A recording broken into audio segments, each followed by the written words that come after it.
Today we're going to talk about one of the misconceptions about whole life insurance. Stay tuned.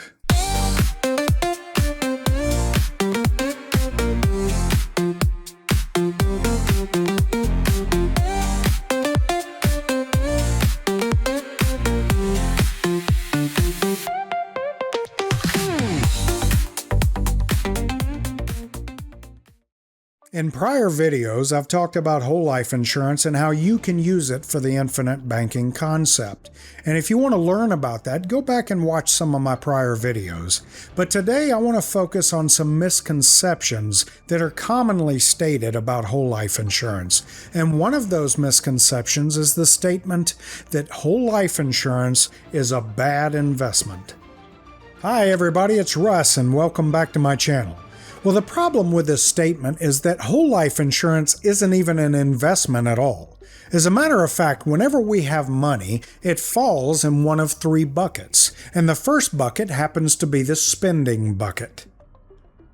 Now, with the spending bucket, the point of the bucket is that this is money that leaves your pocket and goes to someone else, and you never see this money again. And this is typically done for things like household expenses, debt payments, or making purchases. It's pretty straightforward and I think it makes sense for everyone. But the next bucket is called the investment bucket. Now with investing, the whole key here is that you're trying to grow your money. And for many people that is aggressive growth. But there is a drawback, and it is because you are taking on a certain level of risk. Well, what is that risk? The risk is that you understand by investing, you take on the chance of losing all of your money. And that's because it is typically invested in things like the stock market or in the economy. Now, things that fall within the investing bucket can be a 401k, a 403b, or an IRA. You could be investing in stocks or cryptocurrency. You could be investing in real estate. And even in this bucket, things like investing in business will take place. But the last bucket is the one that I really want to zero in on, and that's called the savings bucket. Now, with the savings bucket, the key here is protection.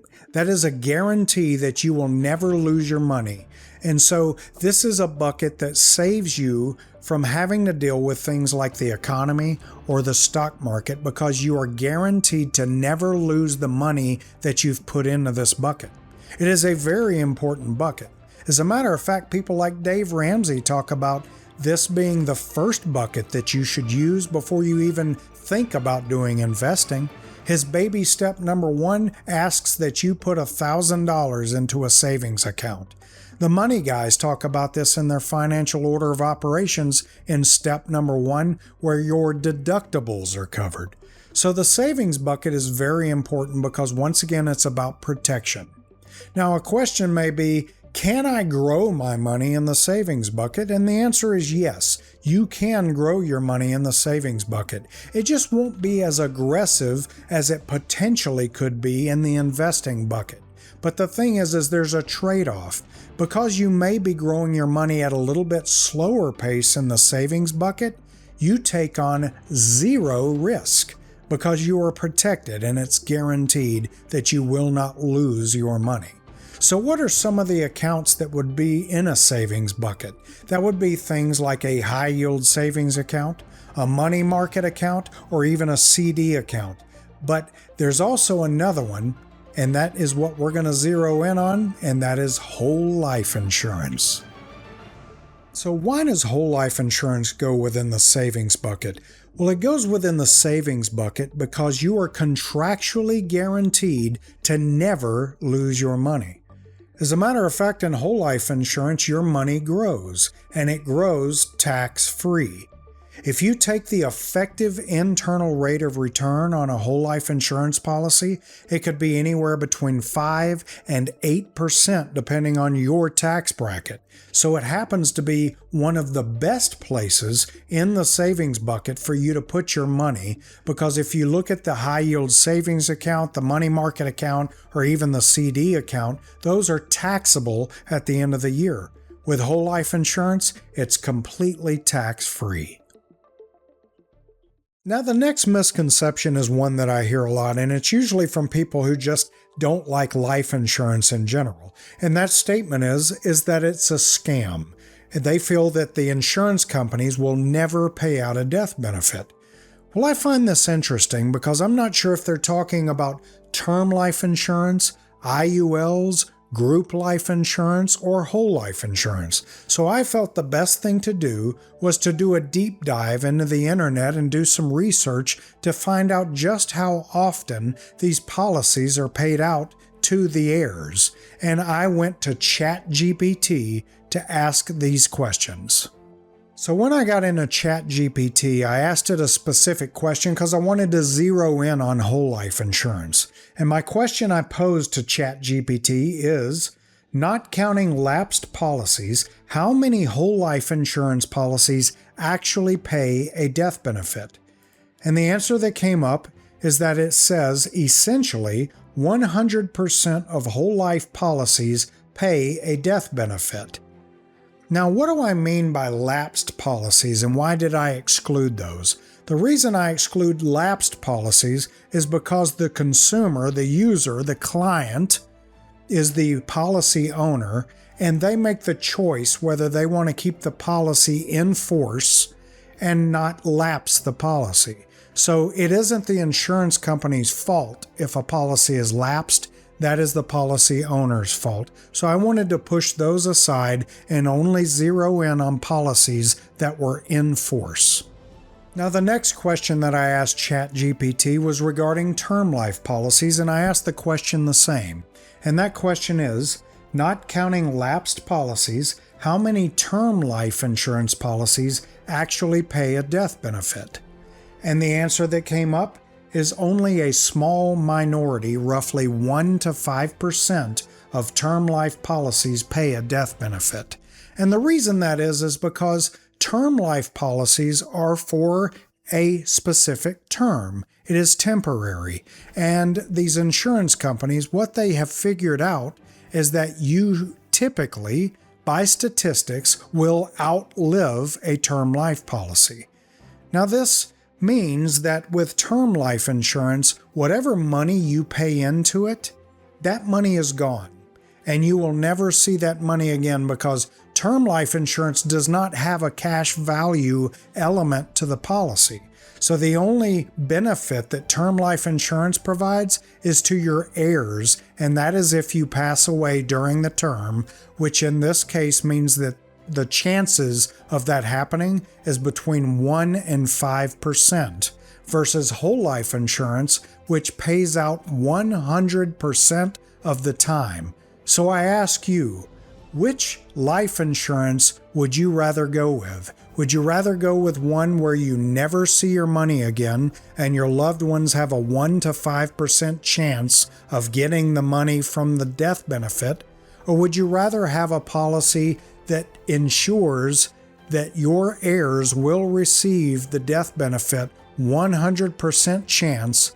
Meanwhile, while you're alive, there's a cash value element where you can access that money while you're living. I think I'd rather go with the whole life insurance. Now, the last misconception I want to cover today regards statements that are made that whole life insurance is more expensive than term life insurance. Now, this is a good segue because the previous misconception I talked about kind of covers why whole life insurance is better, but there's another perspective I'd like to dive into, and that is by taking a look at someone's policy. So, in the case of people stating that whole life insurance is more expensive than term life insurance, the real answer is it depends. And it depends on what the policy is that you have designed for yourself. If you go with standard whole life insurance, yes, it will be more expensive. But if you go with high early cash value policies, you might be surprised. So let's take a look at one right now and see what we have. Now, if you take a look at this individual's policy, I've blacked out some areas because I want to maintain their anonymity, but in this case, this is a female age 40 non-smoker, and she is putting in $15,000 per year into her policy as premium payments. Now, what you will see is just in year one, she's put in $15,000 and she already has $13,159 of cash value that is built up into her policy. Now, when you get to year 10, you can see that cumulatively she has put in $150,000 into this policy over a 10-year period. Now, at that point, she has built up over $176,000 of cash value. If we zoom in and we look at the first 10 years, you notice that in year 4, she's put in another $15,000 and that her cumulative outlay is in total, all she's put in after 4 years is a total of $60,000, but her cash value has grown to $60,568. Something I want to point out here, if you notice that about year 4, is that every year thereafter, no matter how much money she puts in, she will get back more money than she's put in. So I pose a question to you. At year 4 and any year thereafter, how much did this policy actually cost her to have life insurance? Well, the answer is 0. Starting in year 4, she will have never had to pay for life insurance ever again. Now, yes, to be fair and transparent, the insurance company, of course, is charging for insurance underneath all of these numbers, but the truth is, she will never now come out of pocket after year 4 because the dividends and the interest that is compounding year over year is what is now paying for the insurance. So it's the compounding that's paying for life insurance, and she no longer has to pay for it. So effectively, her total out of pocket for life insurance that she gets forever is now 0. I hope you've enjoyed this, and if you have any questions, please reach out to me. I'm happy to answer whatever questions you may have, but otherwise, I will see you soon.